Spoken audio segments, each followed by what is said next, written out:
സംസ്ഥാന പ്രസിഡന്റ് ഇങ്ങനെയൊക്കെ പറഞ്ഞുകൊണ്ട് നടക്കുന്ന സമയത്ത് വേറൊരാൾ തൃശ്ശൂരിലൂടെ നടക്കുന്നുണ്ട്. അത് ഏറ്റവും രസകരമാണ്.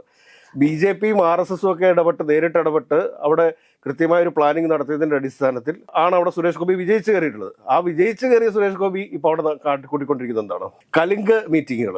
കലിംഗ് മീറ്റിങ്ങുകളൊക്കെ നടത്തുക എന്ന് പറഞ്ഞു കഴിഞ്ഞാൽ അത് ഒരു രാഷ്ട്രീയ പ്രചരണ ആയുധമാണ്. പക്ഷെ അത് കോൺസെപ്റ്റ് കൊള്ളാം, പക്ഷെ അത് ആളുകളിലേക്ക് എത്തിക്കാനുള്ള അല്ലെങ്കിൽ സുരേഷ് ഗോപിയുടെ പ്രകടനം അത് ഫ്ലോപ്പാണ്. അതങ്ങനെയല്ല. കാരണം എന്താ വെച്ച് കഴിഞ്ഞാൽ ഒരു MP ഒഫീഷ്യലി നടത്തേണ്ട പരിപാടികളുണ്ട്. ഇപ്പൊ ഉമ്മൻചാണ്ടിയുടെ ജനസമ്പർക്ക പരിപാടി ഉണ്ടായിരുന്നു.